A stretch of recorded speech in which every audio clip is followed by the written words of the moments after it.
TFA fam, welcome back in. Today I'm going to be going over the Week 6 kickers and defenses streaming options.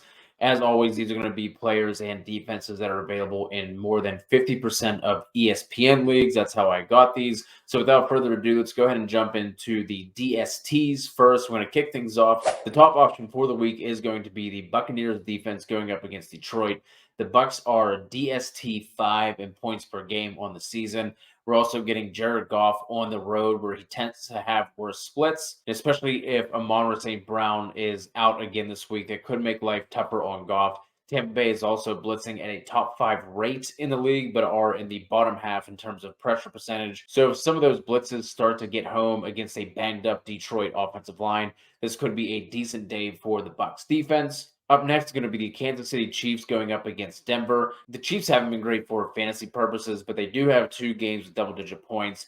They're one of 9 teams allowing less than 5 yards per play on the season. They're tied with the Jets at 5th in terms of fewest passing yards allowed per completion, and they are 7th in pressure rate. Now, Russell Wilson has actually been pretty good against pressure this year. He is 4th among starters in adjusted completion percentage. He has the 3rd most yards and is tied for the 2nd most touchdowns, but he's also taken 15 sacks, which is tied for the 6th most in the league. The Chiefs are 10.5-point home favorites in this one as well, which means if this game goes according to plan, it's going to open up opportunities for Russ Wilson to be dropping back more, which creates more opportunities for the defenses to create turnovers and get some more sacks. The last 2 options are going to actually come from the same game. I don't really love either one, but there are some things you can look at, which puts them in consideration for a streaming option. The Cincinnati Bengals, they're not in a great spot here, like I was mentioning, but they are DST 7 in points per game on the season. And similar to the Tampa Bay Buccaneers, this is a team that is blitzing a lot, but is not getting home. I think they are 7th in blitz rate and bottom 5 in pressure rate. This offensive line for the Seahawks has been banged up all year. Geno has taken a small step back from where he was last year across some statistics. There could also be something here with Seattle traveling from the West Coast to the East Coast for a 1 o'clock game, since he could also have Chidobe Awuzie back at corner, which would be a big addition for that secondary. On the flip side of that, you could consider Seattle. Now, the season-long numbers are going to be skewed by that massive performance they put up Week 5 against the Giants. And up until last week, Burrow has not looked good by any means. So if you're scrambling on Sunday morning, this could be a situation to look at.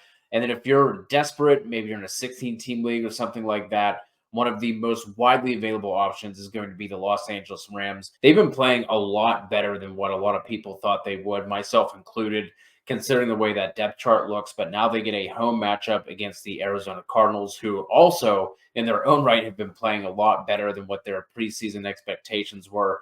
But Dobbs has taken multiple sacks in 2 of the last 3 games, including last week against Cincy, where he took 3 sacks and had 2 lost fumbles. For your kicker options this week, and I kick it off with Brett Maher in the game we were just talking about. He is tied for kicker 2 in points per game. Outside of last week, has posted double-digit points in every other game. The total for this game is also sitting at 48.5 points, and the Rams are a 6.5-point favorite. So should give Maher plenty of opportunity out there. Keeping it on the West Coast, keeping it with the Los Angeles teams, talk about Maher Dicker for the Chargers. The Cowboys defense looked like potentially one of the best units, if not the top unit in the league for the first couple of weeks. And then they got absolutely smacked by San Fran. Now, I do expect they would play better in this game, but the Chargers are still going to be able to move the ball on them, which is going to give plenty of opportunity for Dicker, the kicker, in this one. Last but not least, for your widely available option, Greg Joseph is rostered in just 6% of ESPN leagues.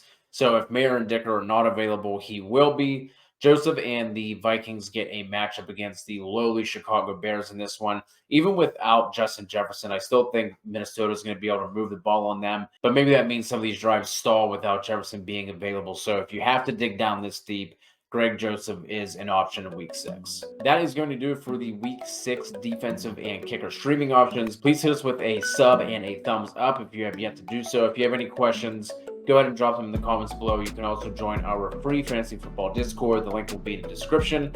Hope you have a great week, and we'll talk to you soon.